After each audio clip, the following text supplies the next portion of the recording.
आज बिहार के बक्सर के करसर में 12 अक्टूबर को अशोका विजयदशमी मनाया जा रहा है, जहां वंदना सिद्धार्थ जो एक मिशन गायिका है, बहुत अच्छी गाती हैं, यहां पे इस कार्यक्रम में शामिल हुए हैं। इनसे बातचीत करते हैं। मैम बहुत बहुत स्वागत है। जी बहुत बहुत धन्यवाद और आपके दर्शकों को भी मेरा धन्यवाद और आपके चैनल का भी बहुत साधुवाद कि आपने मुझसे यहाँ पे जुड़ने की कोशिश की। मैं यहाँ पे पहली बार आई हूँ बक्सर की धरती पे। हालांकि मैंने बहुत सारे प्रोग्राम किए, पिछली बार मैं नागपुर गई थी संकल्प भूमि पे, लेकिन यहाँ आके लगा कि हाँ अपनों के बीच हूँ और बहुजनों का जो समाज है, जो बिखरे हुए बहुजन समाज को कांचीराम साहब ने एक धागे में पिरोया था, वो मुझे यहाँ देखने को मिला, यहाँ के लोगों में मिला।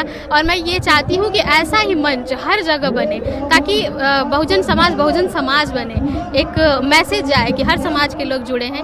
तो बहुत ही अच्छा लगा, यहाँ का अनुभव मुझे बहुत अच्छा रहा और बहुत ही जोर शोर से यहाँ पे धम्म विजयदशमी मनाई जा रही है और इतने सारे लोग और खास करके महिलाओं की संख्या बहुत अच्छी थी। तो मैं इस बात से बहुत ज़्यादा खुश हूँ कि महिलाएं बहुत ज़्यादा आई थी यहाँ पे, तो बहुत ही अच्छा लगा। यूपी से हैं? जी हाँ, मैं यूपी से हूँ। यूपी से मैं कुशीनगर की धरती से आती हूँ, जहाँ बुद्ध भगवान ने परिनिर्वाण लिया था। जी, आपने एक गीत गाया जो काफ़ी वायरल हुआ था, वो चाहेंगे कि आप गुनगुनाएं? हाँ, वो मेरा एक शेर है, एक कविता का शेर है छोटा सा, तो वो मैंने कभी किसी मंच पे पढ़ा तो वो लोगों ने बहुत पसंद किया, तो वो आपके कहने पे मैं सुना देती हूँ कि हम भीम की औलाद हैं सम्मान के लिए, हम जान भी दे जाएंगे संविधान के लिए, और ऐसा नहीं हमारी ही बस जान जाएगी, घटना फिर कोरेगांव की दोहराई जाएगी।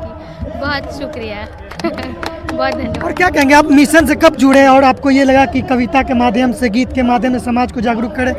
देखिए, कविता और गीत एक ऐसा मीडियम होता है जो बात हम एक किताब में या फिर एक पन्ने का भाषण में कहेंगे वो हम 2 लाइनों में कह सकते हैं, जैसे कि मैंने अभी कहा, तो इसमें एक मैसेज जाता है। ये बात हम बहुत लंबे तरीके से ना कह के एक शॉर्ट फॉर्म होता है और एक बहुत अच्छा तरीका होता है। वो कहते हैं ना कि जैसे जब हम दवा किसी को खिलाते हैं तो उसके साथ साथ चीनी खिला देते हैं ताकि उसको कड़वा ना लगे और वो दवा भी खा ले। तो हमारी जो कविताएं होती हैं, गीत होते हैं, वो बहुजन समाज में दवा का काम करती हैं विद चीनी। तो ये वही तरीका है, बस मैंने अपनाया कि मैं कविताओं के माध्यम से और गीतों के माध्यम से बहुजन समाज में बाबा साहब अम्बेडकर और फूले अम्बेडकर का जो मिशन है उन सारी विचारधारा को मैं आगे बढ़ाऊं। तो लोगों ने काफ़ी, हाँ, ये तो मैं कहूँ कि बचपन से ही शौक रहा है। ये मेरे पापा हैं और इन्होंने ही गाइड किया है, इन्होंने ही सिखाया है। जब मुझे पता भी नहीं होता था तो ये लिख के मुझे दे देते थे और मैं मंच पे खड़े होकर लोगों को संबोधित करती थी।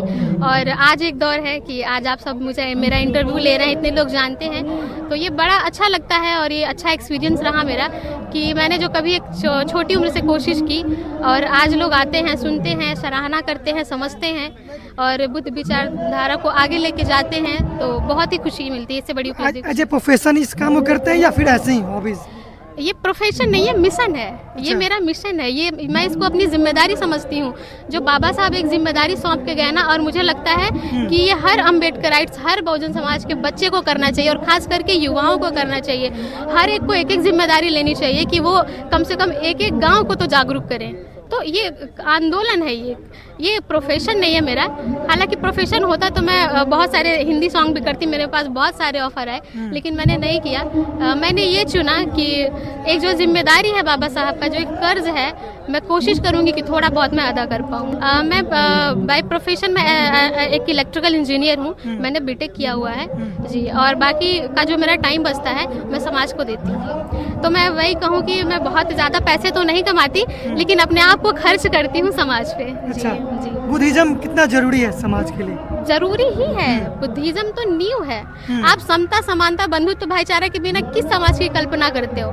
जिस समाज में समानता ना हो, बुद्धिज्म ना हो, भाईचारा ना हो, बंधुत्व ना हो, आप यहाँ पे सब लोग जो जुड़े हैं, ये भाईचारा है, ये समानता है, ये प्यार है, ये स्नेह है और यही बुद्धिज्म है। तो ये ज़रूरी है, हर किसी के लिए ज़रूरी है। एक समाज में, एक परिवार में, हर एक इंसान में ज़रूरी है। आप ये समझ लीजिए। बाबा साहब का योगदान महिलाओं को लेकर क्या देखते हैं आप, महिलाओं के जीवन में? बाबा साहब का जो योगदान महिलाओं के लिए ऐसा रहा कि एक जो कठपुतली होती है ना, उसमें जान डालने का काम किया बाबा साहब ने। महिलाएं जो थी हमारे समाज की घूंघट में, पल्लू में, पाबंदियों में, बेड़ियों में जकड़ी हुई थी, उनको बाबा साहब ने एक तरह से आज़ाद किया। और उस आज़ादी का एक छोटा सा आप देख सकते हो उदाहरण कि मैं आज यहाँ पे आके खड़ी हूँ। नहीं तो आप कल्पना नहीं कर सकते थे कि कभी मैं यूपी के छोटे से गांव से आके यहाँ बिहार में आपको कविता सुनाती और इतने सारे लोग मेरी सराहना करते। ये कल्पना हम बिना बाबा साहब के संविधान के नहीं कर सकते जी। कुछ और चाहेंगे कि आप गुनगुनाएं? बहुत अच्छा लग रहा है कि आप अच्छा, कविता या सॉन्ग कुछ भी। तो 2-4 लाइनें मैं और सुनाऊंगी कि नफरत के हर दीवार को तोड़ेगा भीमवाद। और जो हम संकल्प लेके निकले हैं कि इंसान को इंसान से जोड़ेंगे, तो नफरत के हर दीवार को तोड़ेगा भीमवाद, इंसान को इंसान से जोड़ेगा भीमवाद। और सितमगरी गर ना रुकी तो कोरे गाँव सा, किसी भी पेशवा को ना छोड़ेगा भीमवाद। ये आपके पापा जी हैं? जी हाँ, मेरे पापा हैं। इन्होंने ही मुझे गाइड किया है कि मैं इस मंच पे आके खड़ी हो पाऊँ। क्या नाम है आपका सर? राजा राम सिद्धार्थ। तो आप गाइड करती हैं इनको? हाँ, हम गाइड करते हैं। आप लिख के देते हैं? हाँ, हम लिख के देते हैं, सुधार कराते हैं। जहाँ अगर कभी मैं गलत लिखती हूँ तो उसमें सुधार करते हैं। कैसा महसूस हो रहा है आपकी बेटी यहाँ तक पहुँची है? जब बेटी के नाम से हमारा नाम रोशन हो रहा है, अच्छा। तो इससे बड़ी खुशी क्या हो सकती है। अब लोग वंदना को, हमको जानते हैं कि हम वंदना के पापा हैं। हाँ। ये नहीं कि वंदना मेरी बेटी है, हम वंदना के नाम से प्रसिद्ध हो रहे हैं, तो इससे बड़ी खुशी हमको क्या चाहिए। बाबा साहब का, बुद्धा का योगदान कितना देखते हैं इनके, जो आज ये जिस मुकाम पे पहुंची हैं? बाबा साहब और बुद्धा का योगदान हम ये देखते हैं कि जो आज मंचों पे खड़ी हो रही हैं, ये उनका एक देन है जो महिलाओं में अपना एक पहचान बना रही हैं। ये बाबा साहब का ही योगदान है, बाबा साहब का ही देन है। भगवान बुद्ध का जो मिशन है, धम्म है, उनको प्रचार कर रही हैं। अगर उनका विचारधारा आपके अंदर नहीं आता तो इनके अंदर भी नहीं आता। तो सही बात है। तो यहाँ तक नहीं पहुँचती। परिवार में अगर संस्कार नहीं रहेगा पहले से, हाँ। तो संतानों में कहाँ से आ जाएगा। तो पहले परिवार अपने तो जो स्वयं सुधरे, तो वही संस्कार बच्चों में आता है। सिखाने की कोई जरूरत नहीं पड़ती है। हम जो आचरण करते हैं वही हमारे बच्चों में आचरण आ जाता है, पैदा हो जाता है ऑटोमेटिक।